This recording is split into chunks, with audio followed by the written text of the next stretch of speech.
That's the thing, you just said it. It's about trusting the process. My preparation remains the same. It's just about being able to adapt to each surface, each continent you play on. And as I say, it's just about passion and drive and finding that motivation to go out there and do what's required for the team.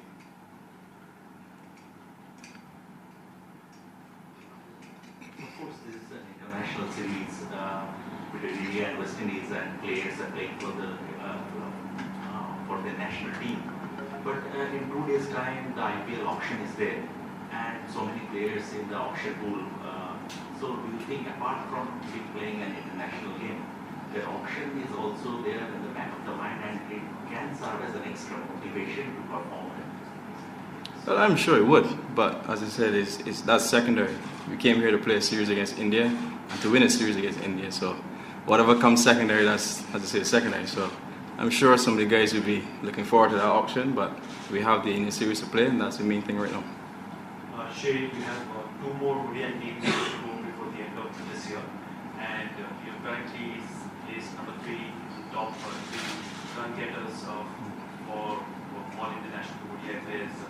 How do you look at this race that you have 2 players from the opposition side, on the Virat and Rohit, and you are just a few runs behind the 2 of them? Is that an extra motivation for you also to perform in the last 2 games? Well, thanks for the heads up, first of all. And yeah, obviously we got to ask the bowlers to do some damage as well. But yeah, obviously as a batsman, you want to score as many runs as possible, and if it's contributing to team wins, then it makes it even more satisfying. So hopefully we can get some early strikes and remove both of them at the top, and then I can get some big runs and go top of the list. When you have a player like Shimron at the other end, who is a more flamboyant stroke maker, for you, does it become easier, or there is always a constant thing in the mind that maybe after match, you stroke for stroke, or you can play your own game? How does it work?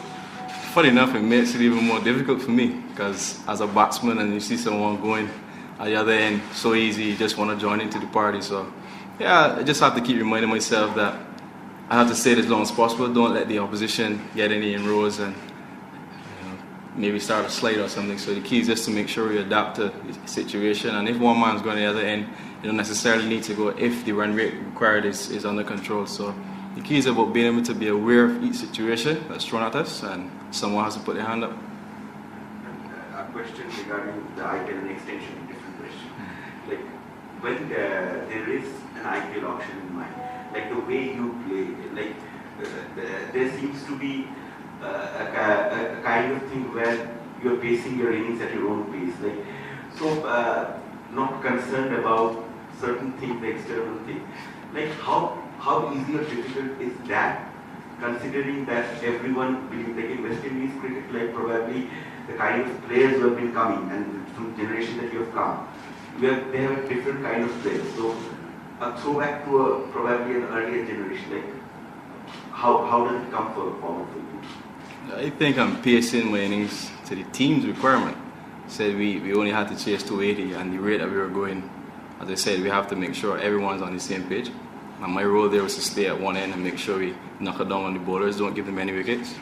And it's just about playing what the team requires, and that's my role in the team. If the case where they want me to step it up, I can do that. So it's just about playing what the team's required. What about keeping wicket? It's a double responsibility. Very few people are able to keep wicket for 50 overs and then going back for 50 overs. And there are not many people who can keep wicket in 50 over cricket and then average 50. How has that been working? How's your wicket-keeping role been working? I'm not going to lie, it's a tough job.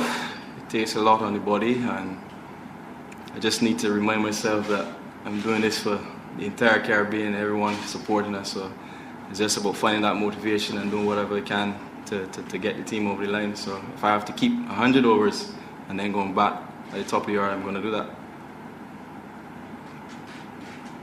So, good. 2 questions. One is that now that West Indies team, in bad team, you have batters down the order till number 7, number 8. So does it create a sort of comfort zone for the players like you who come at the top, given that you know any target is achievable, given the power hitters you have? number one. Number two, that India doesn't have Bumrah in their ranks. Does it make things a bit easier for the West Indies in terms of planning the innings, in terms of pacing the innings? Because you know, especially at the death, there could be one guy or a couple of players, couple of bowlers you can target. Yeah, we have to play the team you're playing against. We can't necessarily have one particular game plan on going into the game because firstly, you don't know whether you're going to bat first or bowl first. And as I said, and I always stress, you have to adapt to whatever's thrown at you. So if there's a boomerang in the lineup, you have to expect that he's going to come good. And he's probably going to be the better bowler on the day. Having said that, it's about knowing who you can take down on the day and understanding what matchups you have and finding a way to do what's required. Have a look at the pitch. Yeah, it looks better for batting. It looks like it's going to come on a bit more. Similar to last year as far as I can remember. So I think it's going to be easier for scoring. And the bowlers, I think, will have a more difficult job on this surface.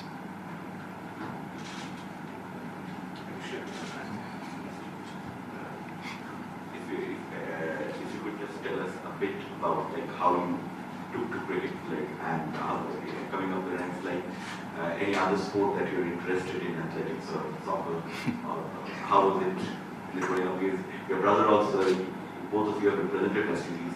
Yeah. Also, so like how was it growing up and taking to cricket, a bit of the background? Yeah, well, as you said, my brother also plays, and he's actually a big inspiration for me. Growing up, seeing him play the game along with my family, we have a pretty decent sporting background, and I'm a big fan of sports in general. I love to watch the NBA, and I follow a bit of football. But in the Caribbean, as we all know, cricket is the main sport, and seeing the legends back in the day do what they do as a youngster.